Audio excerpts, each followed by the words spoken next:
They just nerfed this deck, and it is still phenomenally powerful. Moondragon and Chamber both got nerfed, I strongly suspect because of this 2099 list. Now, the nerf to Chamber did take it out of here, but the nerf to Moondragon did absolutely nothing to her competitive viability in Doom 2099. And I really want to highlight Doom 2099 because I have a pretty firm belief that the reason they keep nerfing this deck is because it's really good for most people who play this game. Because Doom 2099, despite being an extremely powerful deck at all levels of play, is significantly better lower down because it is a very easy deck to play. This is a deck that I would argue has a lot of deceptive power, meaning that good players typically disrespect it, where that is not necessarily the correct thing to do. I consider this one of the 4 or so best decks in the game, even at the highest level of skill. And if you're not at the highest level of skill, well, you're still probably playing this deck very well, but the people you're playing against probably aren't playing the things that supposedly beat this deck nearly as well as the people at that top level, which means that playing this deck is basically smurfing for like 80% of the Marvel Snap population. And again, I think there's this misconception that it is not a successful deck at top levels.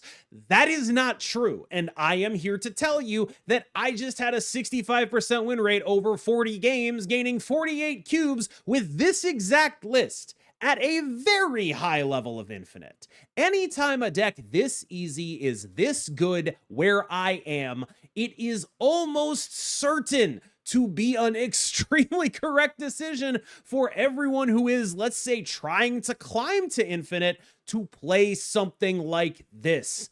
I strongly believe this is the most underrated climbing to infinite deck in the entirety of Marvel Snap. And I am largely someone who does not give a lot of credence to local metagames or things of that nature, but I do give a lot of credence to this is a very easy deck to play, and a lot of the things that counter it are things that are quite difficult to play. You have to do a lot of stuff if you want to be a show Lao gamer. It's pretty difficult. And with this build of the deck, we have answers to both show Lao in the form of a Sandman and Star-Lord in the form of a Cosmic Ghost Rider. Got a little bit ahead of myself, but we really do stuff in those matchups. Now, this means that this is a deck that has generally solid matchups and really punishes anyone just messing around. The point output here is serious, and I really want people to put respect on this deck because I think it is the best climbing deck in Marvel Snap. Moondragon is still an exceedingly powerful card in this list. She is going to be about a 2/9 most of the time, and sometimes thanks to buffs from Aurora or Invisible Woman First Steps triggering her multiple times, I've had her get as high as 213. That's obviously unbelievably powerful for a card that costs 2. Even with the drop to 1 power, she's just still going to be phenomenal. Her range on when you play her on turn 2 is basically anywhere between 2/7 and 2/11. That is unbelievably good for a card of this size. And when you don't play her on turn 2, buddy, you're losing anyway. You're only playing 2s on 2, or something has gone horribly wrong. Sam Wilson is what I'm playing instead of Chamber. It offsets a couple of things, right? First of all, again, we're really only playing 2s on 2. Sam Wilson is just basically going to be a 2/7. Chamber was always worse in this deck than he was in the ramp decks, and that is a pretty notable difference because we only really have 4 things that Chamber is going to key off of. He's only really getting to that 2/7 range a lot of the time anyway, especially because we're playing those cards sometimes. It's not really a massive change, whereas Sam Wilson, in the games where you aren't spreading super wide, will give you an extra body for the Aurora, will be a similarly large guy. Just generally a pretty solid replacement here that I think is probably going to catch on. I do think it's a little bit better than Chamber. Like, there's some Aurora yes-no stuff, right? Like, you are a deck that sometimes fills the board up, and the Sam Wilson shield is not particularly good. You are a deck that wants to have an activate in here because you're an Aurora deck, but largely, that mostly balances out, and I have felt that Sam Wilson is just a little better than Chamber post-nerf. Invisible Woman First Steps is probably the most locked in 3 that you can play, because with so many end of turns that are like giving meaningful power, Drax and of course Moondragon and Iska and Doom 2099, this is a card that just feels too obviously good in this deck to actually get rid of. But I do find that sometimes she's not the one I play on 3. I tend to prefer playing Drax on 3 a lot of the time, and a lot of that is just like deference to things like Cosmic Ghost Rider and not really feeling, because of the amount of end of turns that we have. It used to be before Iska entered the deck that we were like pretty okay firing off this early, but now that we have Sam, who's taken up multiple spots, and Iska, who really wants us to save this late for later, we end up a lot more vulnerable to Cosmic Ghost Rider, and I just tend to be conscious of that when I play a deck like this. Obviously, this card on Iska is ridiculous, right? Like, just any Iska that has gotten to 6 is a threat to be 24 with 2 procs. That's a very vertical threat that this deck typically misses. And of course, Doom 2099, we all love extra Doom bots. That's really what the card is for. There are a couple slots in this deck that are just like, I'm not really sure about this. And maybe not, I'm not really sure about it, but like, if you had a coherent argument for wanting to do something else, I would listen. And those slots are Sam Wilson, Caliban, and Sandman. Now, I am confident in those relatively, but I don't consider them like, I'm super locked in. They're pretty contextual. Caliban is just, I would like a 311. That's really as far as he goes. It's a 311 that doesn't even work with Aurora. If you wanted to look at me and say, I'd rather play Jack Flag, or I'd rather play, whatever, I would be like, I don't think it's better than Caliban. I've seen like, oh, I'd rather play Killmonger, or I'd rather play like a tech card. And it's like, I don't know. A lot of the time you have to like curve out and your points really matter. I haven't really figured out what would be better than Caliban, but I don't think you should like stress out like, oh, I gotta go get Caliban to play Doom 2099. Not worth it. Pretty much any stats 3 is a very viable replacement for this. Drax is just your safest 3. Like, there's just very few situations where playing a Drax is actively bad. He's mostly like a 3-7 to a 3-10 that has some potential upside with the move ability that he has, but there aren't a lot of people playing things that are going to take him very far above that. So he is, he's safe. He's a lot less vulnerable to a Cosmic Ghost Rider than Invisible Woman First Steps is. He's just going to have more points on his own. All that stuff is very real, and so he feels like a card that actually is pretty locked in here. But again, if you wanted to like just play a stats 3 instead, I would probably say it's a totally acceptable thing to do. I think he's the best of them, but I don't think that he's super critical to the functioning of this list.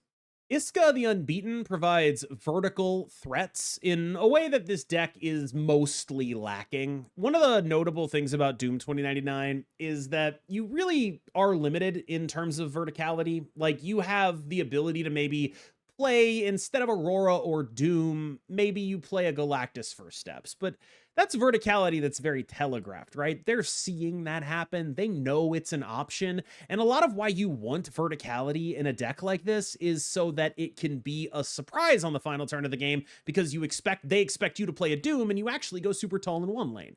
So with that in mind, I just think that if that's what you get out of a Galactus First Steps, I would just rather rely on Iska. They're both going to be pretty telegraphed and pretty easy to understand as like, here's a big guy. Oh, look, it's Iska. She's going to do a lot of points in one lane.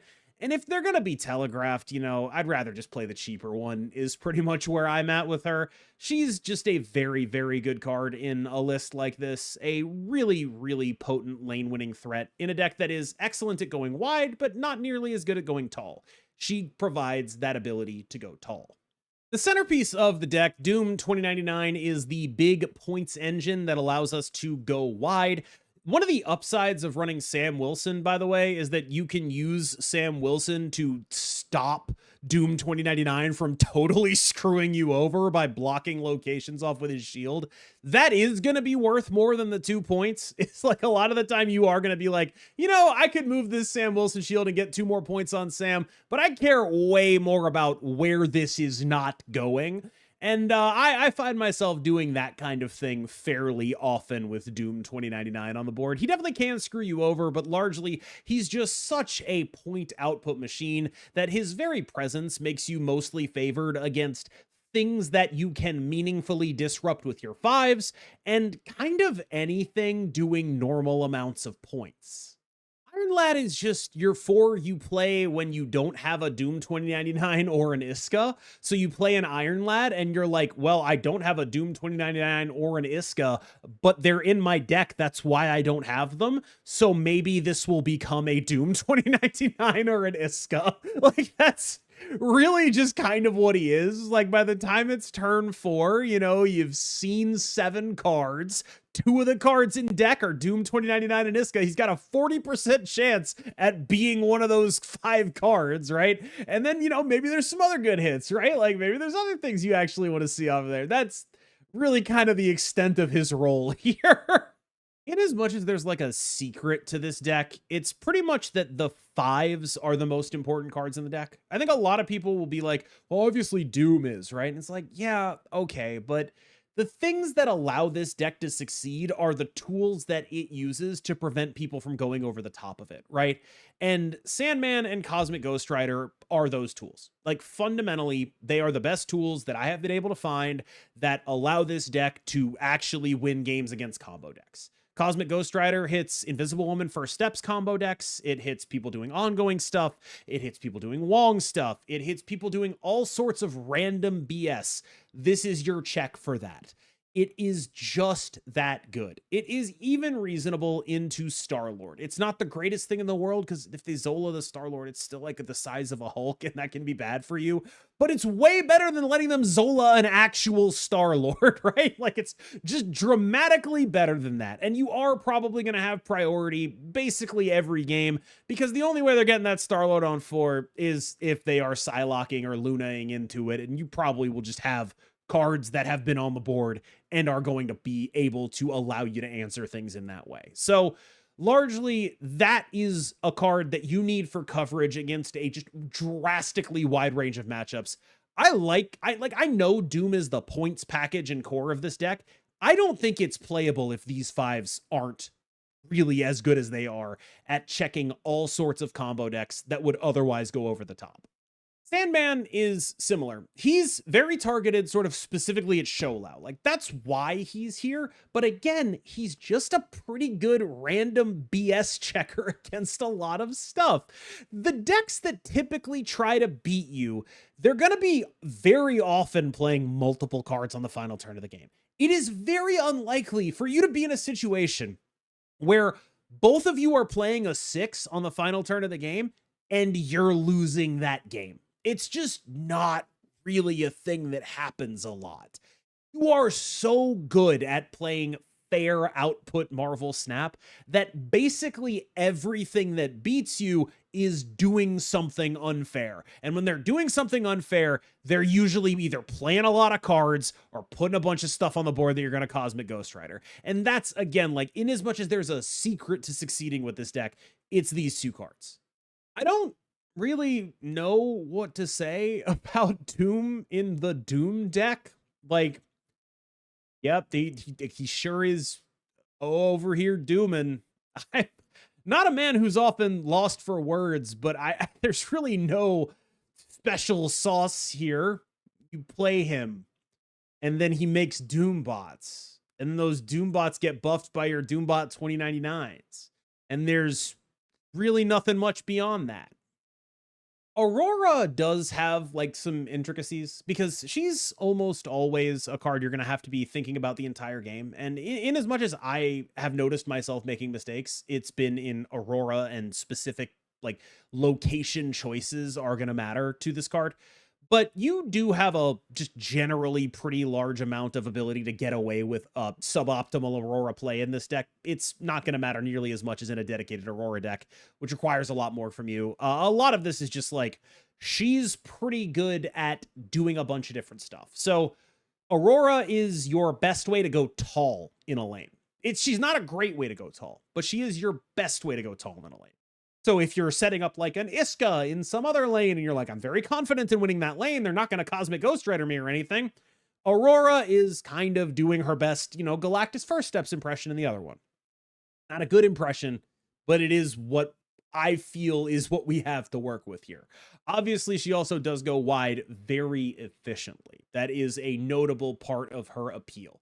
But I'm running Caliban. I don't have any Chambers anymore. Like, she's a little bit worse. She's getting a little bit worse. And frankly, the thing I like about Caliban the absolute least is that he doesn't work with her. And so, yeah, there's some decisions to make with this card, but largely she's just going to be an excellent way to go wide and a pretty okay way to go tall, which is just going to have to be enough a lot of the time.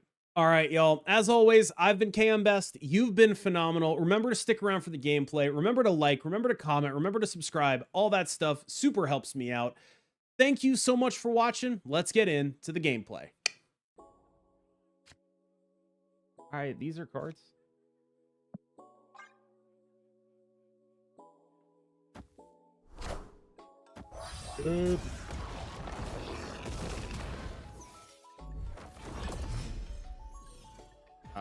Mad respect to the god.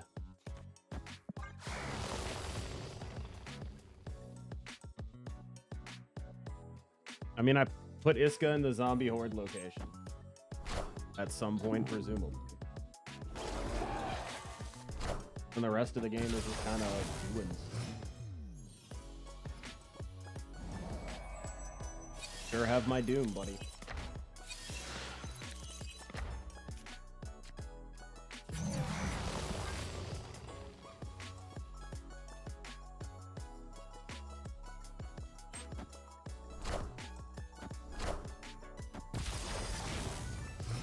So Iska is just going to threaten 8 bazillion power.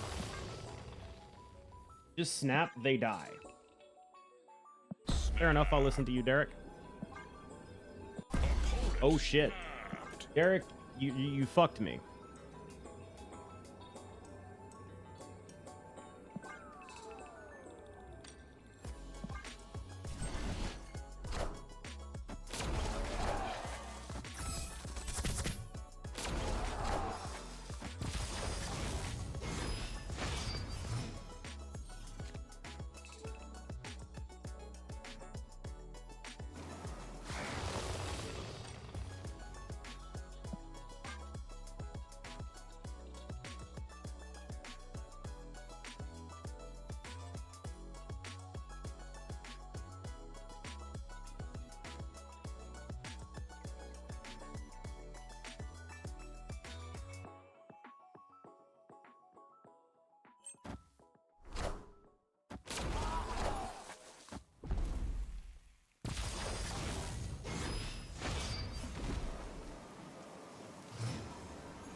What do they have in the middle?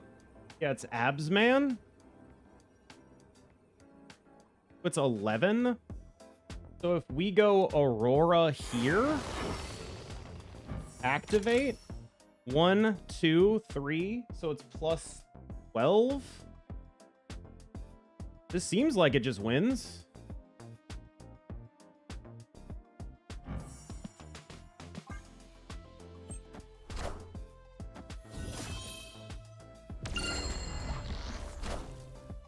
Okay, so Iska doubles twice here, dude. I respect what you're putting down, but like, brother? That's 56.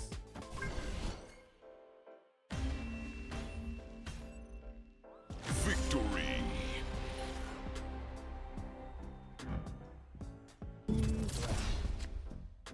Right here. Genuinely no possible complaints to make. Is Drax gonna betray me on the Nexus? Ooh. IWFS deck? Is Drax a guy who would betray me about the Nexus?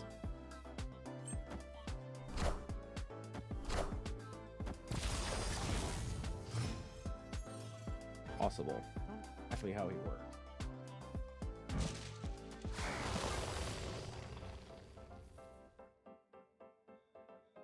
That he would betray me about this next.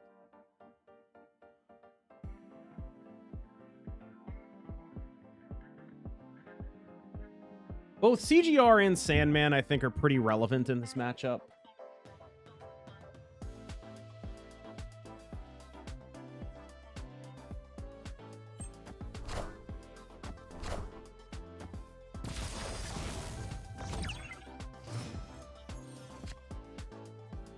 There's one of them.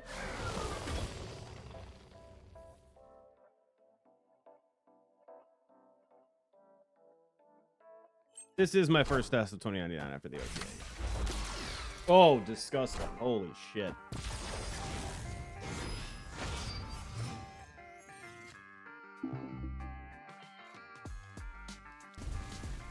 Am I allowed to snap this?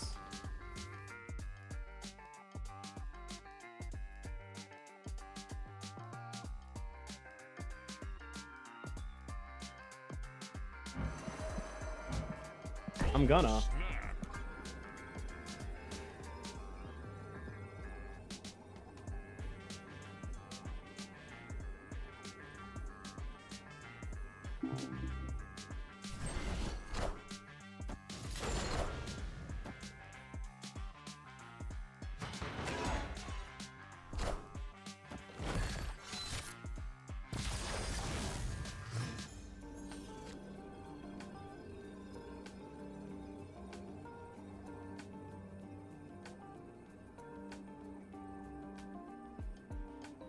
They play a cannonball and we win?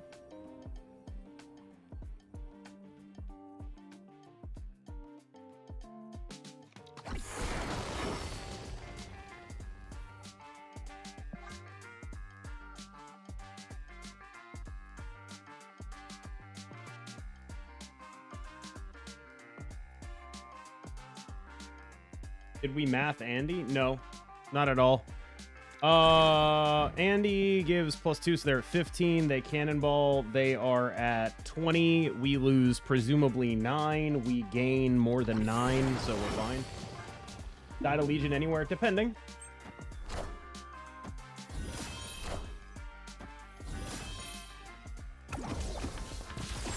Well, in that case... Victory! Games. That's reading, bro.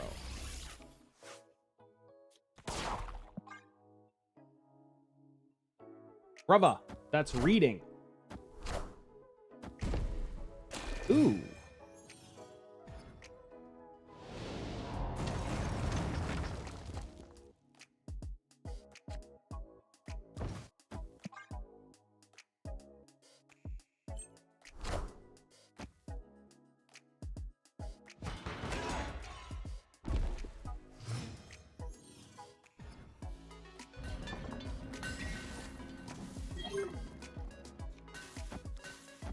Alabans.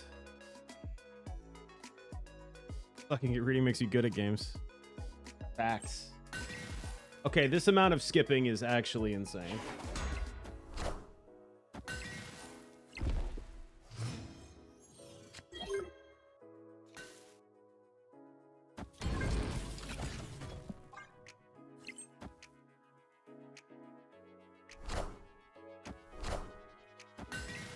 Wait, they're actually just doing Evo stuff? Oh, man. Oh, no.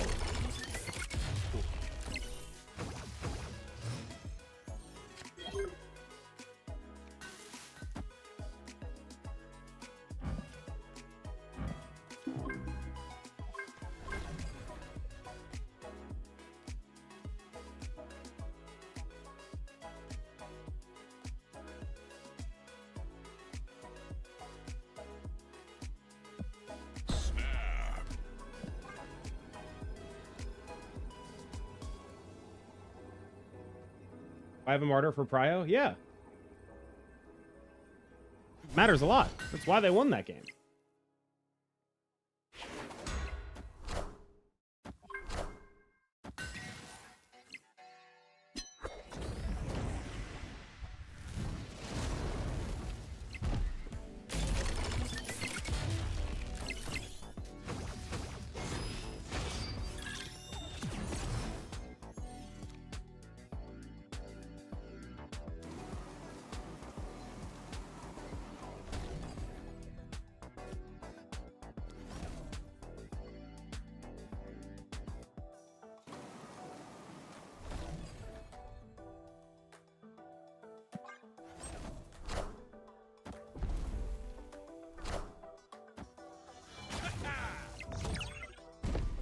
Horrifying.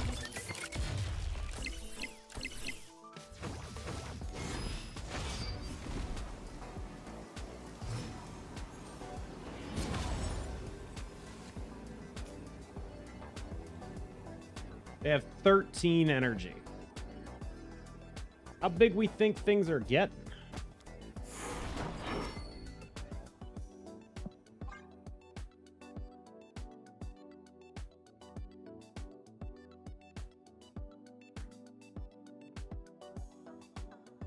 Definitely scared.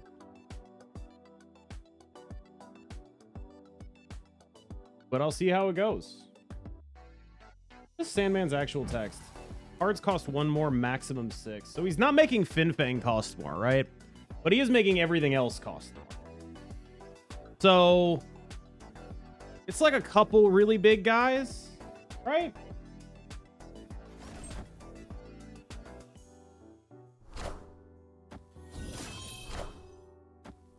It's clobbering time. This wins, right? Yeah.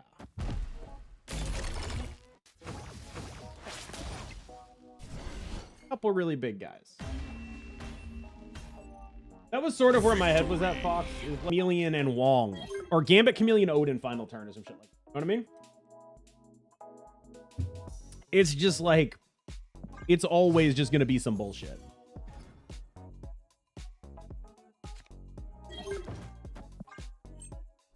It's just mono bullshit. What up, Dark?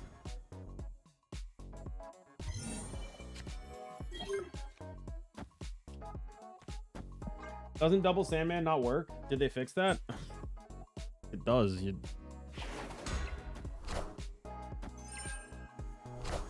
Ah! Very interesting. Well, I have the CGR. So they're going to play a Star-Lord. And I'm going to have priority. Correct?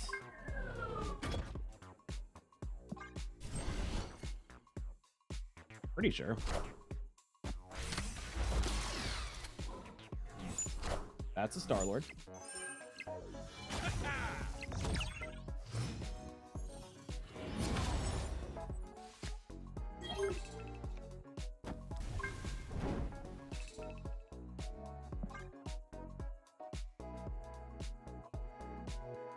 They got 3 energy that they're presumably going to use to do something that doesn't work. And then they're going to leave the game. Oh! Actually, the Zola is still a pretty big guy. But you know what I mean.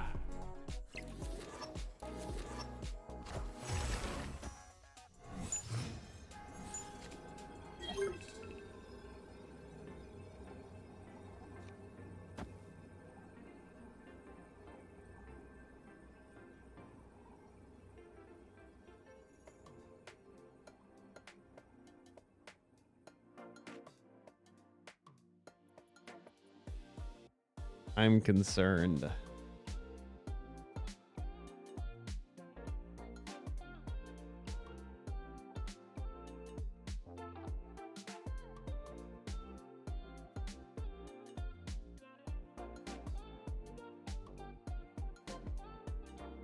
The 50-50, yeah.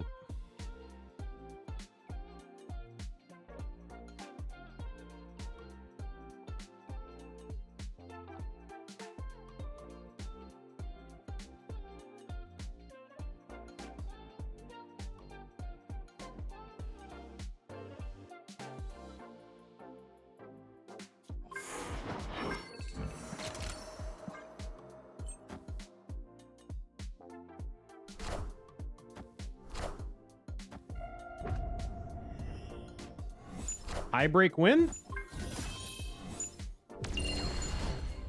We'll take it. Victory. Oh. I don't feel like I put enough in there. Enough? All right, thanks, man. That was so incredibly helpful. So helpful, my brother. When's the last time we had a 2-on-2? My girlfriend is rewatching Disney movies. In the Hunchback movie, the villagers have a song about the whole town congregates for one day mayhem called the Festival of Fruit. The song they sing, it's every January 6th. The Illuminati is real. You know what, man? I think you nailed that. I think that is an exactly correct assessment of the situation.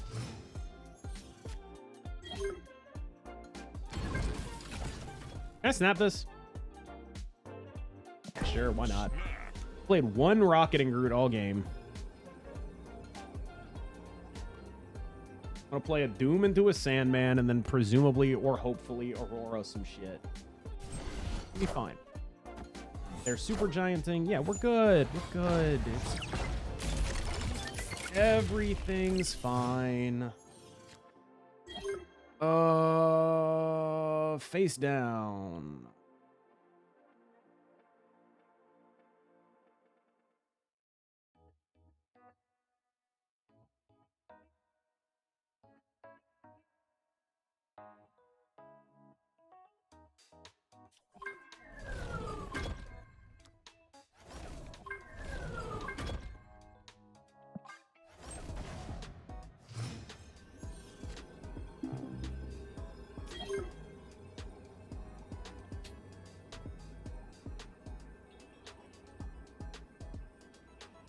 Holy shit, this sucks.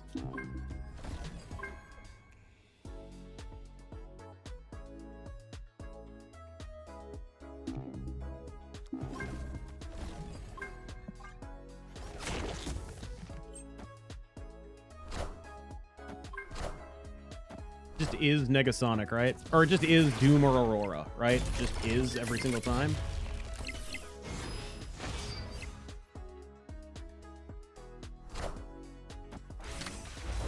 Yes! No, I still lose to the Ronin, yeah?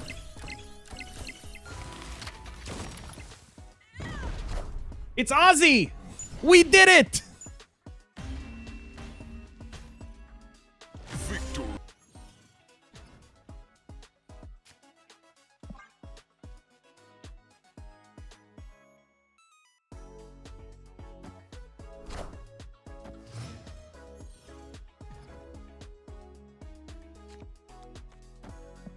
Now, I'm really not sure how to weigh Drax versus IW without this, but I think with Iska in hand, I want to go for IW, but against the deck that could be playing CGR, I want to go Drax.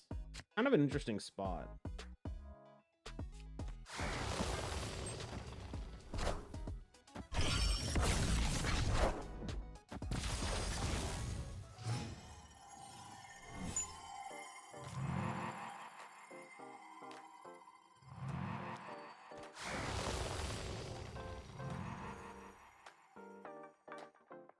That's a big advantage for me.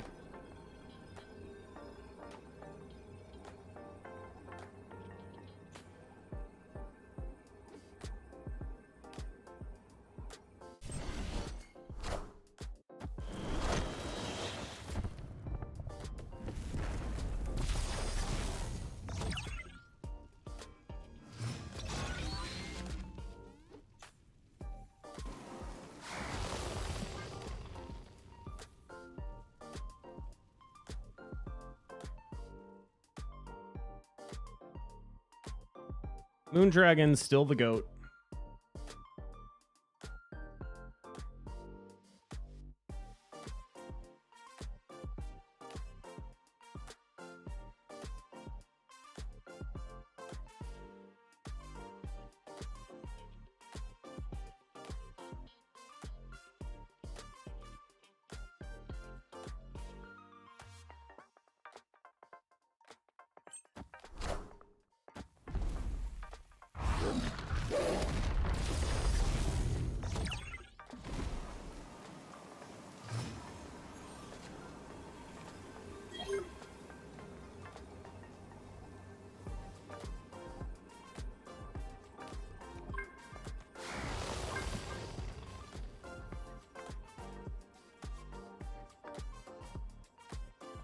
So they need a card that goes in the middle, is big enough to beat my additional 7 points of power, but not big enough that Drax moves to the middle.